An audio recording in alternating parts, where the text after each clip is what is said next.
Section 13.3 is on trigonometric functions at any angle. Here it says degrees, but we'll talk about radians also, or maybe I'll have to do another video about radians. We'll see what we get into here. So we're going to start using the idea of a reference angle, and a notation for that. And an angle is theta, and theta with a little apostrophe after it, we call that theta prime. That is a reference angle. It will always be an angle that's less than 90 degrees, and it's formed by the terminal side of theta and the x-axis. So basically, anytime that you form or you try to find a reference angle, you connect to the x-axis. So if we just run through these quick examples here, we have if this is theta from here to here, what I do is I go from where the angle landed, the terminal side, and I connect to the x-axis, and that is theta prime. That is the reference angle. You can see it's going to be a smaller degree than 90 degrees, and also I stayed within the same quadrant. I never want to go from the terminal side into another quadrant to get to the x-axis, so stay within the same quadrant.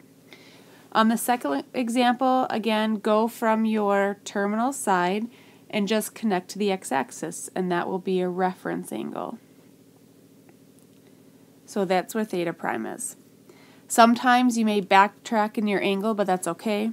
Last example, go from the terminal side, stay within the same quadrant, connect to the x-axis, and that's where theta prime is. Reference angles are really helpful because a reference angle is using this terminal side. What we're able to do is to get a trig value for a reference angle which will match the trig value of the full angle theta because they're landing in the same spot. When you're asked to use a point in a coordinate plane and they're telling you that it lies on the terminal side of an angle, this takes us back to 13.1 once we have the picture drawn. So they're giving us the point -5, 3, and so all that we have to do is graph, where'd that go? Graph a -5, 3, which is going to be right here. And then you draw your angle from the origin. So I'm going to go from the origin to this. That's what they mean when they say it lands on the terminal side of an angle.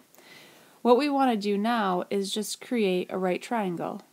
Right triangles, anytime you do this, you're going to connect to the x-axis. So you're just going to draw a vertical line to your x-axis.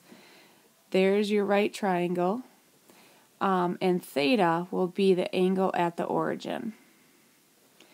So in order to evaluate the 6 trig functions, we need to know the 3 sides of your triangle.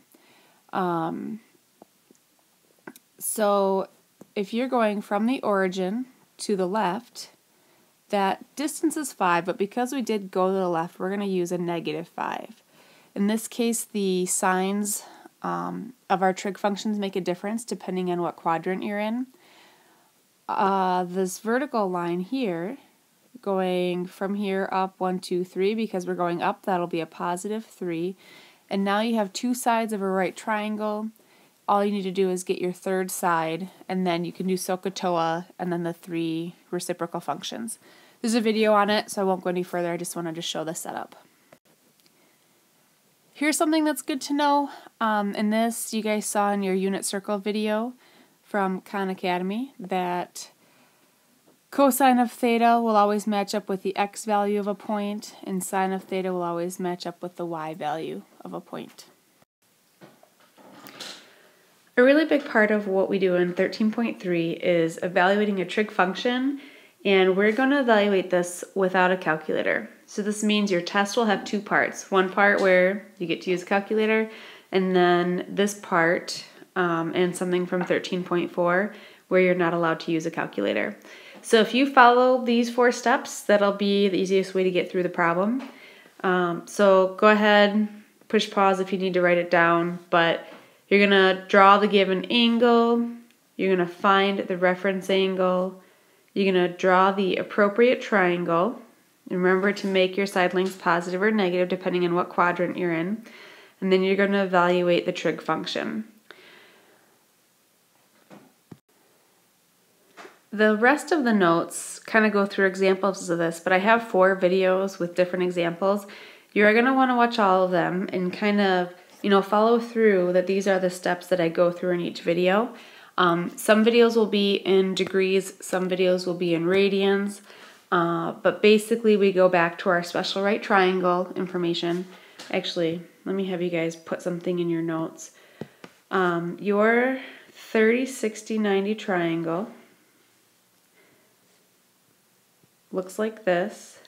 What you're going to use for all of these problems is you're going to let n equal 1. So normally you would do, this would be n, your hypotenuse would be 2n, and this would be n root 3. Well, if we let n equal 1, that means that this side length will be a 1, our hypotenuse will be a 2, and across from the 60 will be a root 3. And you use those 3 sides every single time.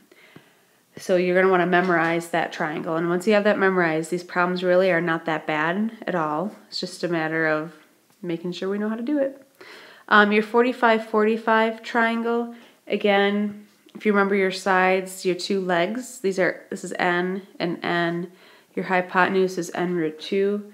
So if we let n equal 1, then this is a 1, 1, and then 1 times square root of 2, or just root 2. So check out all those videos, write them down in your notes, and just know that these are the 2 triangles that we refer back to every time we do a problem like this. And so the question would say, evaluate, I don't know, let's say it was find the sine of 30 degrees without a calculator.